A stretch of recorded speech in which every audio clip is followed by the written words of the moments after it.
Good morning, everybody. It is Sapper here, aka Sean, and I just want to wish you a happy new year. It is the first day of 2019.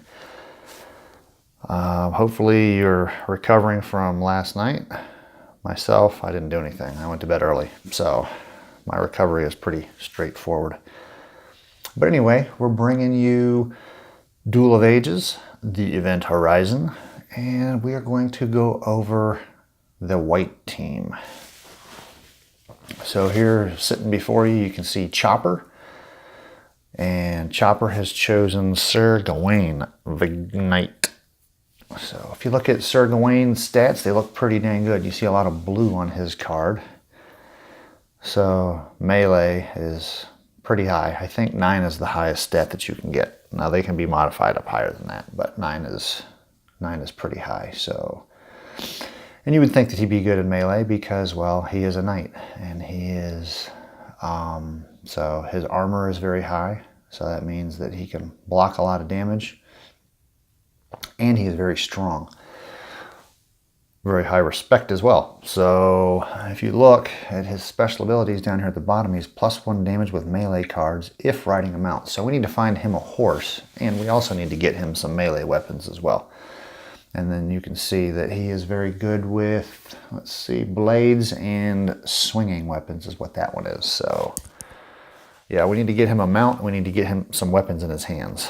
So let's see what we have on the back.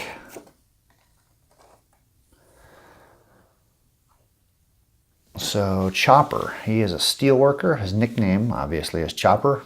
Secret fantasy to be a top singer. Unusual fact, flying. I don't know if that means he can fly, or he likes flying, or what. Who knows? Pet peeve, cracking chewing gum. And he'd like to meet Raquel Welch. Personal motto, make hay while the sun shines. Strike while the iron's hot, something like that. Most proud of his children. He had a good reputation in high school, and he is short, fat, and funny. And the reason I chose Sir Gawain for Chopper is it's based on the backstory of Sir Gawain. So basically, Sir Gawain meets the Green Knight. The Green Knight says, we'll trade blows on the neck, and you can hit me first. And if I survive, a year and 1 day later, I'll come back and I will get my shot at you. So Sir Gawain is one of Arthur's knights. He's the only one that steps up to the challenge, and he says, okay, I'll do it. And where is it? Right here. So Sir Gawain took to the dais and hefted his axe. Casting a last uncertain gaze around at his fellow knights, he swung with care, perfectly severing the green man's head. To the astonishment and dismay of the assembled knights, the Green Knight reached out, took hold of his head, and held it before Sir Gawain. A fine stroke. You have honored your king, and now remember your vow. So, Sir Gawain chopped off the Green Knight's head. Chopper, yeah, there you go. That's why I chose them. Why I chose that pair. All right, next up we have Turtle, and he chose Ray Gun Roger. If we look at Ray Gun Roger, he is a future character. Sir Gawain was an ancient character, I forgot to say that. But Ray Gun Roger is a future character. And you can see his stats, and he has quite a few special abilities. And it looks like each one can only be used once. So we got some hyper boots, where you can go real fast just for the one turn. He's got a jetpack, so he can fly. Which flying helps you get over obstacles and around rough terrain and stuff like that. He has a laser ring, so basically he has a ranged attack, and he has the Omega Wave Rescue Pod. He gets a free action. He can dismiss himself, so that's good for, like, if you're in a tricky situation. Normally you get dismissed after you complete an adventure or fail an adventure, you get dismissed. But if Roger finds himself in a bad situation, then he can dismiss himself as a free action. So that's always, that could come in. It's a situational thing, right? There's a lot of very situational stuff in this game, so this is one of those. So you can see he mostly has average stats, but he is good with point weapons. So things like pistols and stuff like that.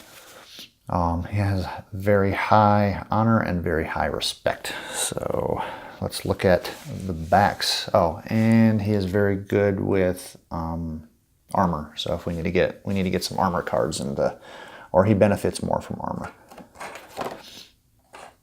All right, let's see what we got on the back here. So, Turtle, he's a general contractor. His secret fantasy is to fly to the moon. Unusual facts, he parachute jumps. Pet peeve is politics, and he'd like to meet Richard Nixon. He doesn't like politics, but he wants to meet Richard Nixon. I wonder what they would talk about. Watergate, maybe? Who knows? Personal motto, what comes around, or what goes around comes around. He's most proud of his charity donations. He was a troublemaker in high school, and he is very kind-hearted. And the reason he chose Ray Gun Roger is because, well, he wants to fly to the moon, and Ray Gun Roger seems like kind of like a Buck Rogers type guy, and he can fly too, so or parachute jumping. So Ray Gun Roger is a future character. It looks like he likes to fly around and parachute jumping, so that's the reason that I chose Ray Gun Roger. All right. The next contestant up for bids on the Team White, or White Team, is Dizzy, and he chose Leo Penny the Gambler. Leo Penny the Gambler is from the colonial age, and you can see he has very high wits. So yes, a gambler should probably have very high wits. He has very high point, and everything else seems to be about average. His special ability is, after looking at newly drawn cards won through an adventure, Leo can risk one of the cards, and then you check luck, and either the card is lost, you discard the card and draw a new card of the same type, or you draw another card of the same type. So he likes to gamble, and that's in his special ability. He starts out with 3 cards. He has no card limit. Now normally you're limited to 4 cards, but he can hold as many as he wants. And he is very good with revolvers and powder pistols. So, and you can see that right there with his high point score. So let's try to get him some pistols, and let's do some gambling too. Let's see what we have on the back. So Dizzy is a PhD student. His secret fantasy is to swindle Donald Trump. This was before he was President Trump, so I don't know if he's changed yet, or if he's changed his mind now. Unusual fact, his ancestor owned all the land that is now Rochester, New York, and sold it thinking it was undevelopable. Ha ha. Pet peeve, fat people who smoke in elevators. He'd like to meet his own evil twin. His personal motto is don't panic. He's most proud of his high IQ, and he was out in left field in high school, and he is relaxed, smart, and patient. And most of these traits that he has over here is kind of the reason why I chose Leo. So he wants to swindle Donald Trump, gamblers, swindlers, right? They're all kind of lumped into the same boat. Gamblers should be calm and cool so they don't panic. A lot of gamblers are pretty smart too. They know about probabilities and odds and things like that. So, and of course he says that he's relaxed, smart, and patient. So gamblers need all those traits. So that's why I chose Leo as his avatar character, whatever you want to call it.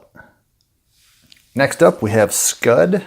And Scud chose Nyana Unyielding, the Paladin. And if we look at Nyana Unyielding's stats, all right, she has a very high melee. She has a very high react. She has a very high strength. She has a very high honor and a very high respect. That's kind of the things that you would expect from somebody who is a paladin.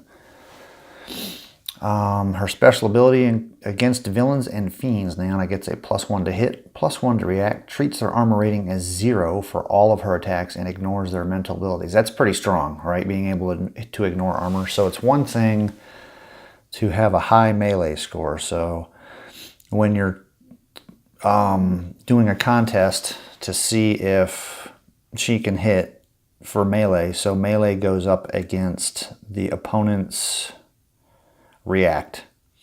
And then if you're successful there, then you find out if you do any damage. So the first contest, melee versus react, is just to see if you hit that person. And then you got to see if you can penetrate and do any damage. So then you would test power right here against the opponent's armor. So then you do that, and then if you're successful, then you would cause damage. So she can ignore an opponent's armor rating after you hit somebody. So that's important. So Niana can declare one melee card as holy during the game. Down here, weapon gains +1 hit and also gains +3 power against villains and fiends. Only she may use this weapon, so that's really good too. So she cannot use bots or vehicles and suffers -2 on stealth adventures. So, you know, obviously a paladin strutting around with lots of weapons and armor is not going to be too stealthy, and we need to get armor cards into her hand. All right, let's look at the back. So Scud is a model. Her secret fantasy is to ride naked on a hurricane. Unusual fact, I was arrested and jailed for eating dinner in a park. Pet peeve, driving behind old people. She'd like to meet Charlie Sheen. Her personal motto is, I'm out of here. Most proud of not passing out before the end of Labor Day weekend. Reputation in high school was a cheerleader, and 3 words that describe her as funny, bitchy, and psychotic. So I had a hard time trying to find a card for her, and the Paladin seems as if it is completely the opposite of everything that she describes herself as over here. So the reason that I chose the Paladin for Scud is the fact that they kind of look alike. So, you know, Scud seems kind of like a very superficial person, or at least she did back when she was, you know, when this picture of her was taken. So they look very similar. So Scud made a stereotypically superficial choice when she chose the Paladin. So looks based only. So that's why she chose the Paladin. Next we have Skalga, and Skalga chose Blackbeard the pirate. Arrgh! So if we look at, she doesn't look like the pirate type, she looks kind of nice. And Blackbeard, well, doesn't look quite so nice. So anyway, Blackbeard. Look at his stats. He has very high wits, he has very high ranged, and he is very strong. Then he has some very low stats. So throwing things, not so good at. He has terrible honor and terrible respect. So he was a pirate, right? So that's probably why he has such low stats in honor and respect. So Blackbeard, he can move across deep water at a cost of 2, but cannot end turn in deep water. So unfortunately, the map doesn't have a lot of water on it. Pirate treasure once per game. If on the Wailing Cave space during the adventure phase, draw 1 elite card. So when you adventure in labyrinths and when you do other things, you can earn equipment cards, right? So he can draw an elite card. And elite cards tend to be better than your common or secret cards, but not always. It doesn't always work out that way. But he gets to draw an elite card if he is on the Wailing Cave space during the adventure game. You can do that once. So Blackbeard is good with blade weapons. He is good with powder pistols. And he is good with heavy weapons. So we need to try to get some of those into his hands. All right, let's look at the back of the cards. So Skalga, she is a student, art history. more specifically. Her secret fantasy is to climb glaciers in the Dolomites. She has 2 holes in 1 ear. Yeah, she just likes piercings, probably. Pet peeve, strangers pinching her butt. She'd like to meet Rose Kennedy. Personal motto is just do it. I like that personal motto myself. Most proud of her big sister. She was sweet in high school, and she can describe herself as funny, sweet, and friendly, which everything seems to be the exact opposite of Blackbeard. So she has 2 holes in 1 ear, so I'm going to say that she probably likes ear piercings, and pirates like piercings too. So we will say that she chose Blackbeard because Blackbeard likes to have his ears pierced, and well, so did she. So that's why she chose Blackbeard, the pirate. Arr. Last but not least, we have Shrimp, and he chose Morgred Khan, the alien crime lord. He looks like he could be, Shrimp looks kind of like he could be one of those mob guys that was hiding out for years and years, kind of like Whitey Bulger, right? Yeah, maybe he's Whitey Bulger. He has this secret desire to become an alien crime lord. So anyway, we've got Morgred Khan's stats. He is from the future, obviously, because he is an alien. He's very slow, and he's got some pretty decent health. And then you can see on his card, he's got like the only average stat he has is respect. Everything else is either really good or really bad. So wits and melee are terrible, but his power and damage are very good. His armor is pretty good, and he is very strong with very high intellect. And then you look at his special ability, floater platform. His move cost through water, rough, is only 1. So I guess he can float above that stuff, but he does not fly. So he must be like just hovering above the ground is probably the way I would describe it. He cannot use transports, so any kind of mount, vehicle, animal or whatever mount, he can't use. He's got a lot of stuff down here. So he starts out with a lot of cards in his hand. So he started out with 1 common card, 1 secret card, 3 henchmen, and 1 elite card as well. We want to try to get stealthy cards into his hand because he's very good with those. He has no card limit, so he can have as many cards in his hands as he wants, but he's not allowed to trade, which is that's bad. But so he's the only guy in the game that has henchmen, and so he as a crime lord, right? Crime lords surround themselves with all kinds of people, right? It's really hard to get to them. So this is what we have. These are his henchmen. So those guys they can stay with him, or they can go to other places, and they're almost like another character. Except henchmen can't do certain things. Let's see, let me refresh myself real quick with henchmen. So henchmen are treated as characters, except they cannot carry cards, attempt adventures, or give tribute. So they can't do any of that stuff. They never count for victory. And then a K weapon is not lost when killing and imprisoning a henchman. So weapons have, let's see if I can find a weapon. All right, here we go. So here's a weapon that Morgred Khan actually has. So if you look in the bottom left corner, you see that K, that red K. So when you kill another character, then the weapon is lost. So that it's kind of a way to even out the game a little bit. Like if somebody gets an overpowered weapon in their hand, it prevents them from just wiping out the whole other team. So once you kill somebody, this card goes bye-bye. It gets recycled or thrown into the discard pile, and it's gone. So you only get 1 kill with it. So henchmen cannot use, is not lost when killing and imprisoning, or a K weapon is not lost. So if somebody else has a K weapon and they target a henchman and kill him, then they still keep that weapon.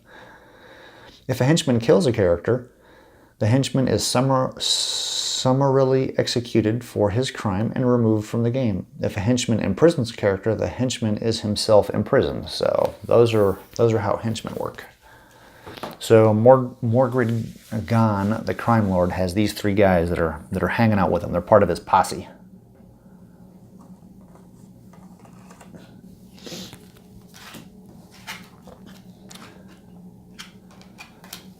All right, let's go to the back and see what we have on the back. So, Shrimp, he is a central station operator. He wants to be the first on Mars. He can read and write in 6 languages.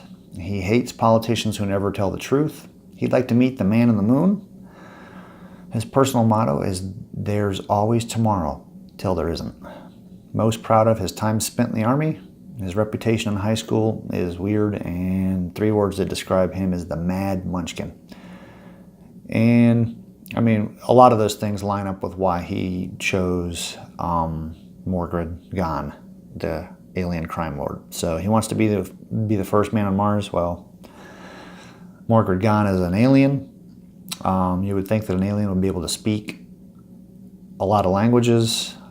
He wants to meet the man on the moon. Well, Morgred Gon is an alien.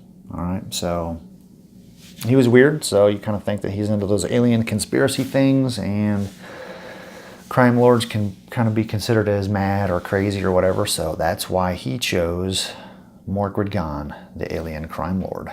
And that will do it for the white team. Stay tuned for more on Duel of Ages, the Event Horizon.